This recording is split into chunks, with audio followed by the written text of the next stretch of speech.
Baik, bismillahirrahmanirrahim. Assalamualaikum warahmatullahi wabarakatuh. Selamat sore teman-teman semua. Kita lanjut pertemuan hari ini ya, di pertemuan kedua mata kuliah User Experience, User Interface.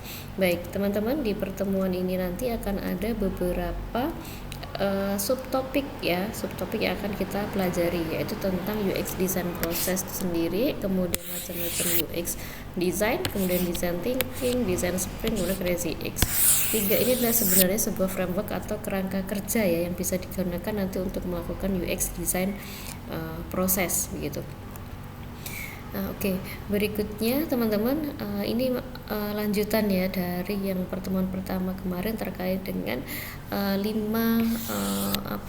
lapisan ya di dalam UX design. Nah, di dalam UX design ini 5 lapisan ini nanti akan menunjukkan tahapan-tahapannya. Semakin ke bawah ini biasanya akan semakin abstrak atau belum benar-benar nyata terlihat gitu. Jadi cirinya kadang kita masih bingung bentuknya kayak apa ya, seperti itu. Karena strategi ini biasanya bentuknya narasi ya, teks seperti itu. Nah, tapi semakin ke atas nanti akan semakin konkret ya di sini. Ini sudah akan semakin kelihatan ini. Kalau misalkan solusinya itu adalah sebuah aplikasi atau teknologi, bentuknya seperti apa.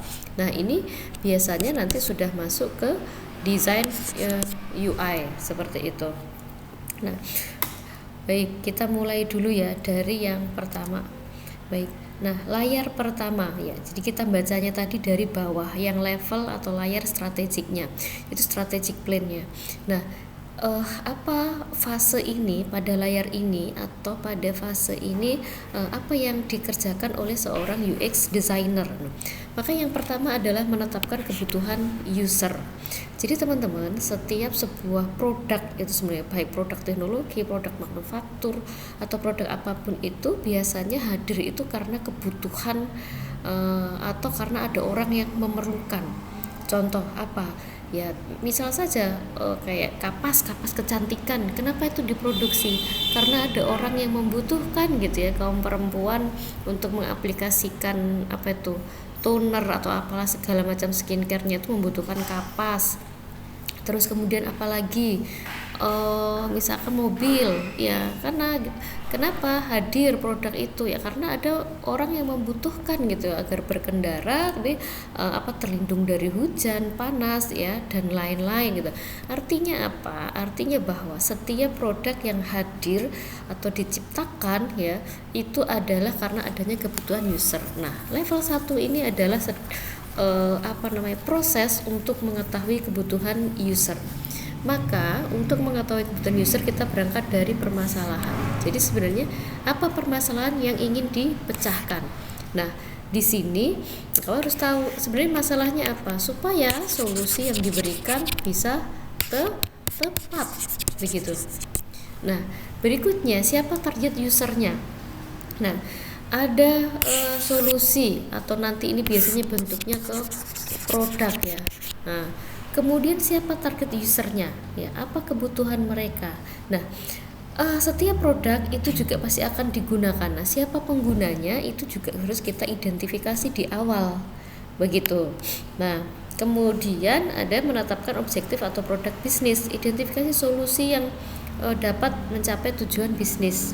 Nah, jadi ini masih kelihatan masih kelihatan dalam bentuk narasi-narasi. Nah, nanti bagaimana cara untuk kita bisa mendapatkan atau bisa melakukan list gitu ya, apa masalahnya, siapa targetnya gitu, kemudian objektif atau produknya itu nanti seperti apa gitu. Nah, nanti ada framework yang akan kita pelajari untuk itu. Seperti itu. Nah, sehingga simpulannya bahwa memang strategic plan atau layar ke-1 dalam strategik ini adalah fungsinya sebenarnya untuk ini, menetapkan kebutuhan user. Intinya kita harus mampu sebagai seorang UX designer, harus mampu mengidentifikasi masalah apa yang ingin dipecahkan, kemudian siapa yang akan menggunakan dari solusi itu atau produk yang akan diciptakan. Oke, begitu. Nah, masuk layar kedua adalah masuk ke scope. Nah, scope ini sudah agak mulai menyempit lagi. Kalau misalkan tadi masih ngomongin masalahnya apa, terus kemudian siapa yang akan menggunakan produknya, terus kemudian produknya nanti kira-kira apa gitu. Nah, scope ini sudah lebih kecil lagi gitu. Jadi sudah sampai masuk, kalau tadi sudah bahas produknya kira-kira apa, nah berikutnya di layar kedua adalah scope-nya, produknya bisa ngapain aja. Nah, itu ceritanya. Tadi kan yang di layar pertama itu adalah produknya apa. Nah, sekarang di layar kedua adalah produknya itu bisa berfungsi apa saja. Nah, bisa berfungsi apa saja. Nah, gitu. Jadi, makanya di sini di scope ini adalah menentukan spesifikasi fungsional. Artinya, ini adalah menentukan fungsi secara spesifik dari produk itu. Nah, kemampuan, misal produknya adalah sebuah sistem ya atau aplikasi, sistem informasi atau aplikasi, maka sistem dalam produk itu bisa ngapain saja. Misal kalau anggaplah adalah sistem e-commerce, berarti apa? Nah, bisa bisa memilih barang lebih dari satu. Terus kemudian bisa apa lagi? Melakukan pembayaran menggunakan virtual account. Bisa apa lagi? Nah, dan lain-lain. Nah, fungsional itu yang masuk di dalam scope plan gitu. Begitu. Nah, dan untuk bisa menentukan fungsional secara tepat, maka perlu menetapkan kriteria dari kontennya. Nah, kita mulai fokus lagi nih karena tadi produknya digital. Nah, kita tentukan nih kontennya apa, menjelaskan bagaimana sistem melakukan komunikasi dengan user, memberikan detail strategi informasi sesuai dengan brand communication. Nah, nanti ini akan kita bahas lagi secara detail di dalam pembahasan framework. Baik, berikutnya masuk ke layar ketiga, ada structure plan. Structure plan ini, nah ini lebih spesifik lagi. Tadi udah ditentukan ya, yang pertama itu masalahnya apa, siapa yang akan menggunakan, kemudian produknya apa, itu ya. Nah, begitu masuk layar kedua, setelah dibahas di layar pertama tadi produknya apa, layar kedua adalah sekupnya, produknya bisa ngapain aja. Nah, sekarang masuk ketiga, kalau produknya tadi bisa ngapain aja, misalkan produknya bisa melakukan ini 1, 2, 3, 4 dan seterusnya misalkan. Nah, sekarang di structure plan ini sudah bicara bagaimana interaksi desainnya ya. Jadi mendeskripsikan bagaimana merespon aktivitas user.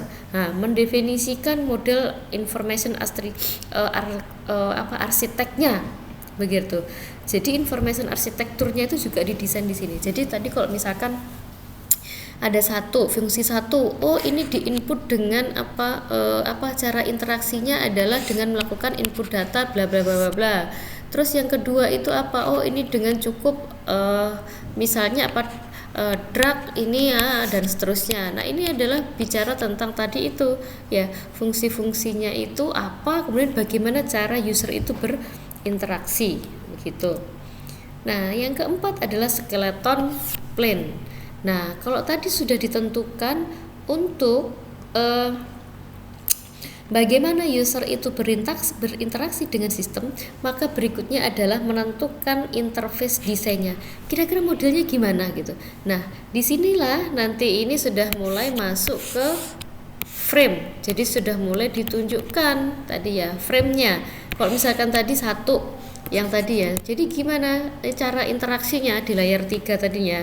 Kalau di layar 3 ini cara interaksinya gimana, misalkan dengan mengisi formulir. Nah, berarti di layar 4 ini sudah ada nih bentuknya, misalkan ini adalah formulir. Nah, misalkan ada nama apa ini ya dan seterusnya. Nah, ini sudah ada bentuk yang bisa dilihat.